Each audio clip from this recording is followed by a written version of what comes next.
I was climbing Ben Nevis, which is the highest peak in Britain, and we got caught out in really bad weather. And for some reason I just had a bad feeling about the whole trip. You know, it sounds superstitious and corny, but it's the truth. You get kind of a feeling. So he was in Scotland, and he was just going to go up Ben Nevis, and I just thought, okay, I thought it was just like a little hill or something. And you know, as we were going up, I just thought, this is really risky what we're doing. It's not safe. And we got to the top and we got completely caught out with bad weather. I mean, the cloud just basically came and sat on top of us, and there was a big whiteout, which means you can't see from here to the next person. And it was just really strange. I was like, why don't you just stay there? Just don't go up in case anything happens. And it was just the most surreal feeling. I slipped. And I slipped about 1,000 feet, and I was banging my head, and I knocked out 3 times and landed in a hole. It was just, and when I saw him afterwards, his whole face, it was really bad. He just looked like he'd been in a fight with a bear. His whole face blown up. You know, woke up and I had to get myself out of it. But I mean, to cut a long story short, I had to get myself out for another sort of 3,500 feet, but 3 hours of struggling through the cold. And sounds corny again, but I think, you know, what I had to lose was too much. You know, I remember having a conversation with myself saying, I want to get out of this. I've just been engaged, I want to get married, I want to have kids, I want to be with me, I want to see my family again. And he was just so lucky. And when he tells the story, it's just like, oh my God, I can't believe that happened to you. And it's just like, so surreal. And he was so lucky to survive it, and have survived it. And yeah, I feel lucky to have him.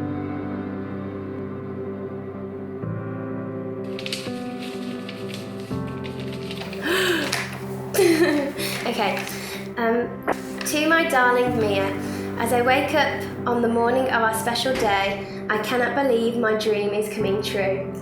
Dear Dominic, I cannot believe today is the day we get married. It has been an amazing 1.5 years planning the wedding, and an incredible 3 years being with you. When we met, we were 2 young adults trying to find our way in the world, and we have found our calling together. You are my everything. You are my best friend. You take care of me and protect me. You challenge me and support me. I love you so, so much. I feel so lucky to have survived my accident last year.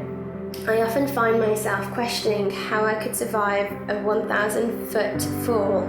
There are so many occasions I can think of, but for example, dancing like fools in front of the mirror while we're getting ready to go out in Spain, or being in hysterical fits together and just in place. And I realised when I think back that the only...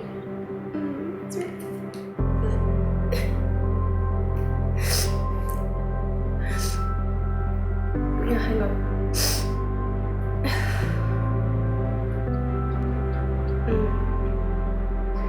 When I think back, I only had one ambition: to get back to you.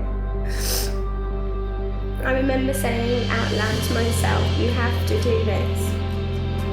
You're not going to die here. You're going to marry and love her for the rest of your life. Oh my God, I'm really crying. Our little family is so beautiful, and I cherish the times we can snuggle up on the sofa all together, and I can't wait to add another member. I knew that your granddad Ken would have been so proud of you today. You were so loyal to him, and I realised as I saw you sitting by his side, holding his hand, how connected and committed you are to those closest to you. Today I become your wife, and it feels like a dream.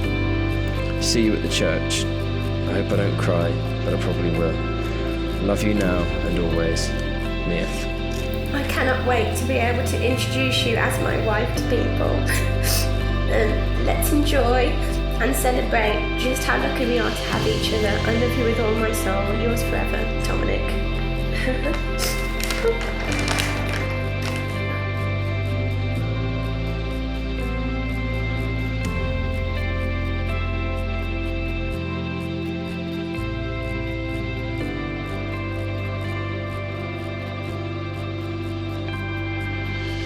I did the chivalrous thing, and I asked for the permission from the parents, and took her to New York. And of course, I thought I had it all under wraps. You know, she had no idea, but she's terrible with surprises. She'll tell you that herself.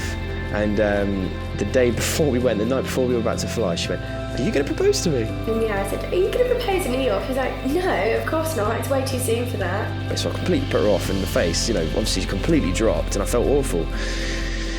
So I was supposed to do it on a helicopter ride, and it ended up, actually, we stumbled across Central Park because the helicopter ride had been cancelled due to the weather. And it was just the most beautiful setting you can ever imagine. And we went up these rocks and wrote our names in the snow, and then the ice beneath me almost cracked. I jumped up even higher. I've got no luck with climbing things. It was just the most incredible time. I just couldn't believe it. It was just so magical. And everybody knew it, apart from me. Everybody kept the secret.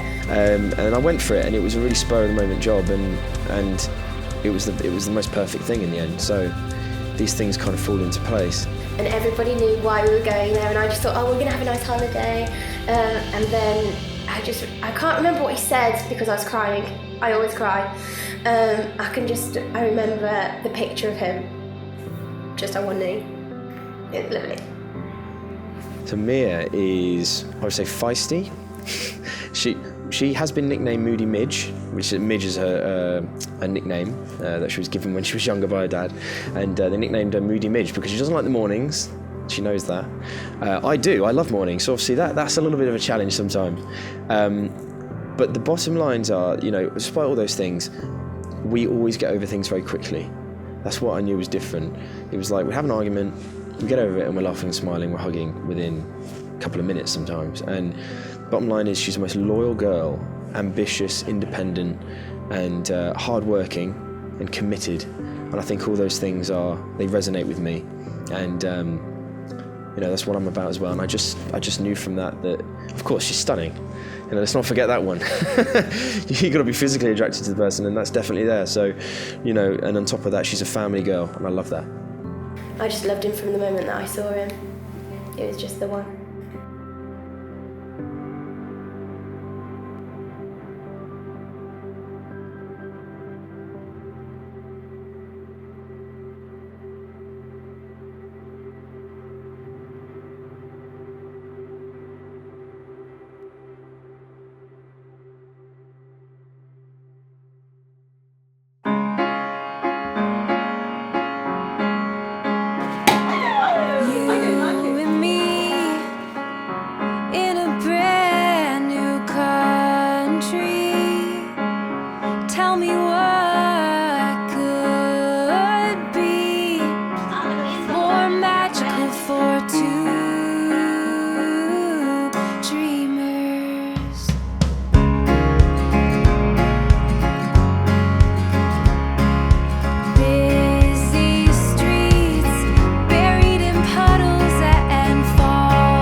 Take you, Mia J. Take you, Mia J. To be my wife. To be my wife. I, Mia J. Take you, Dominic Francis.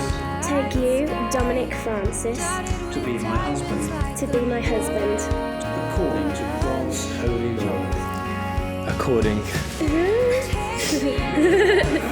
Don't. Oh, God. I therefore proclaim that they are husband and wife.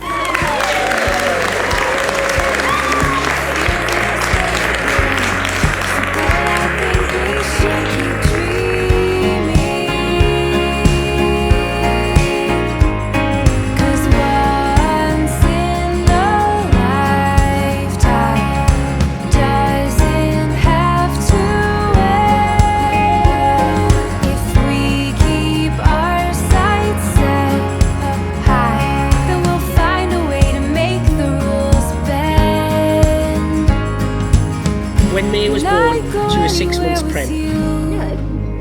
6 weeks.